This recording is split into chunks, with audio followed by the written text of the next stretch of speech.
quarters cocked, and the guy was on his back. So have you ever watch pro wrestling? Right, yeah. You ever watch pro wrestling? Yeah. Randy Orton, you know how he grabs the guy and then he goes to his knees and does the backbreaker type?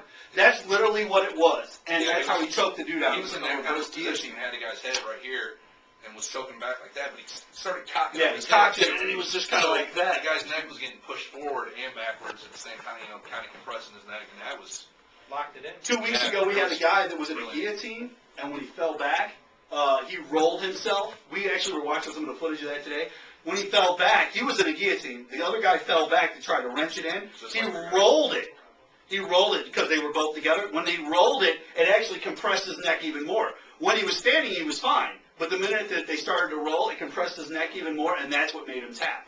Other than that, if they went to roll, the guy probably wouldn't have tapped out on it at all. Yeah, we've seen another guy in the guillotine do that, and he tried doing like a flip over, and ended up going about straight up, and then came right back down. And when he did, that guy just, you saw him move his arm just a little bit more.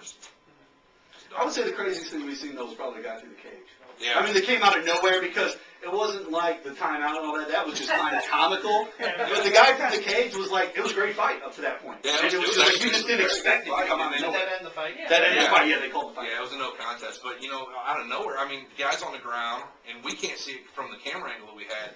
But the ref breaks it, and we're like, what? Well, why is the ref breaking this? And then all of a sudden, they zoom in on his leg, and yeah, you see the cage. His like leg on top dangling and of his leg. kicking the judges' scorecards. He's just like, oh yeah, give me a 28. That's what it used to be every match when it was in those boxing rings. Mm-hmm. Really? When we started, it was all boxing rings. Well, And everybody said, well, let's not make them very tight either because somebody's going to get hurt on it, which I'm like, are you crazy? Tighten those damn things up. And then I said, let's put these safety ropes on it.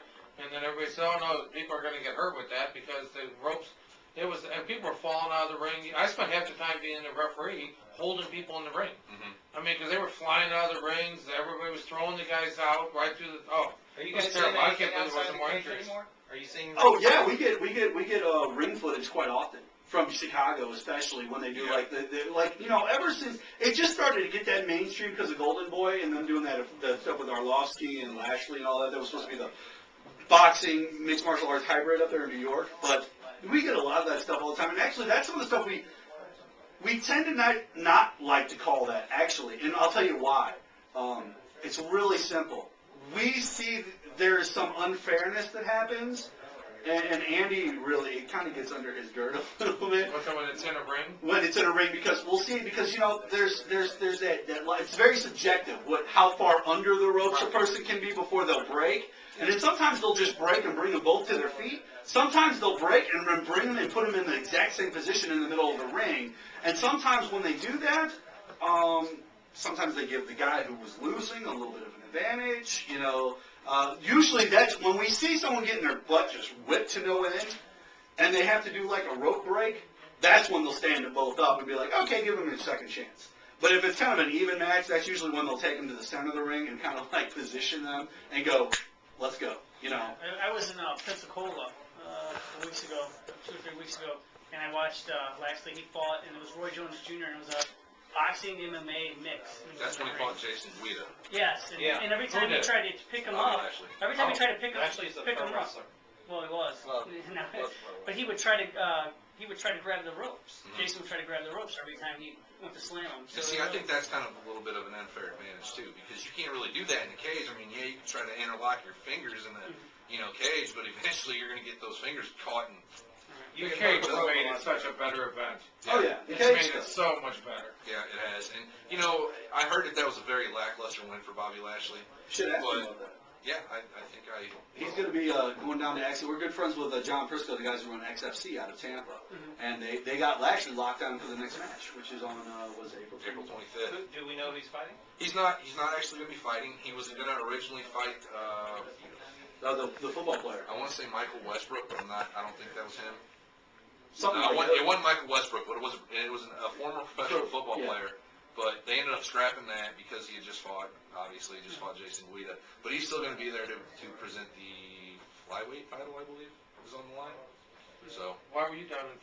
I was on actually vacation at Gulf Shores. And, I swear to God, it was totally accidental. And my kids probably think I'm lying, but no, we just went there. We were actually looking.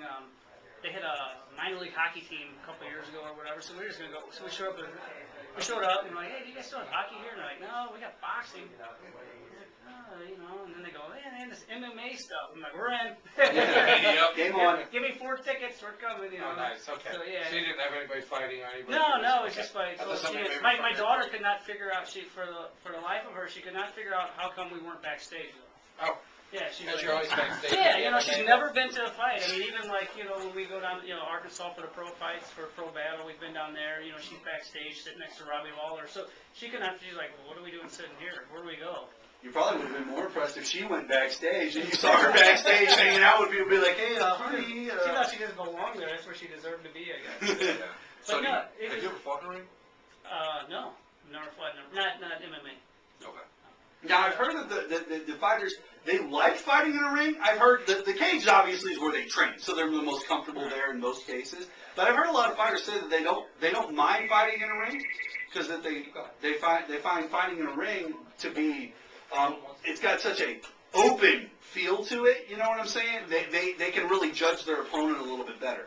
Whereas when it's like the cage surrounding them and all the people kind of topped on top of it, they feel like they really have to like get in there and jump on like, you know, 2 pit bulls. Yeah. You know, so sometimes they like that open. Like if you watch Fedor in Pride was a lot more relaxed. Now I mean they're still doing that with Affliction. Don't get me wrong. Right. But if you see any of the stuff with Fedor when he does cage, and I've only seen one cage match with Fedor. That was an old match too. Yeah. But in most cases, it looks kind of weird for him. Like he didn't look as comfortable. Like you know how he comes out, you know, the big bulbous nose, just like all ready to go at all times. He just didn't look comfortable in that cage. And I guess that just has to do with the ring thing. So. Hey, you're on the Ground and Pound show. Go ahead. Hey, Andy, it's Jim. Hey, Jim. How's it going? It's our co-host Jim Jenkins calling in. Jim, you're playing hooky tonight. Where you at? Oh, it's Jan's birthday, and we've got the fights coming up Friday night, so I'm busy as can be, buddy. Should we sing happy birthday to Jan? I think we better not, but we'll say happy birthday. Happy birthday, Well, happy Jim. birthday, Happy Jay. birthday, Jay. Happy birthday. Hey, Jim, you got some big fights coming up this Friday. Tell us what's going on with your fights this Friday. Then good to go? Yeah, everything's good to go. We've got 13 or 14 matches lined up right now. We've got 4 kickboxing Muay Thai fights and 10 MMA fights, and it's going to be a good night. Sounds excellent. Friday night, Go ahead. Friday night at the Machinist Hall in Bridgeton. There are still some tickets available. If you want to get some tickets, you can give me a call at 314-261-3783. You still running that And the crowd? fight, Oh, go ahead. I'm sorry, yeah, the fight starts at 7:30. The doors open at 6:30. And smoking ring girls, a lot of good beer, food going around, and a lot of good fights in the cage. You still offering that discount if they mention Ground and Pound? If they mention Ground and Pound and they call my number, yes, they can get it. You might want to give them the number again. Tell us the number one more time, Jim. Sure, 314-261-3783. All right, man. Thanks for calling in tonight. Good luck on Friday. Yeah, no problem. We will be there. Thanks. I'll see you there Friday. I know Ground and Pound will be there. Yes, And we'll Brian definitely be Mason, give me a call when you're done there, buddy. All right, I'll call you. All right, thanks. Thanks, Jim. Talk to you guys. We'll see you. All right, so yeah, see ya. And I think you and me are going to be there actually. I'm not. You know, oh yeah, I have yeah. prior He's got prior engagements. I might be there. I might come through because I love to go there. Jim and those guys, they do a great job. They put on some great shows. Yeah, they got a 205-pound title fight. Mark McLean. I'm not sure who he's fighting. Do you I know? don't know who he's fighting, but He's like, great to Mark watch is a fight. show himself. He is. So, yeah, he's definitely. He's got good stand-up. He's got good ground, and he likes to show. And he's a show. Well, you know, let me ask you guys a question real quick. And it can be a real simple answer. Would you, as a fighter, rather see a knockout or submission? Well, that's a tough one. I would say because my only loss was from a knockout. I'd rather see somebody submit me. I think. Depends on what end of that you're on. You know, if you're giving, maybe I'd like to see a knockout. No, how about just as a fan? You're As sitting a back fan? and you're watching 2 guys go at it. Okay, you I, got Bobby Lashley versus Brock Lesnar. They're going at it. UFC 52-50.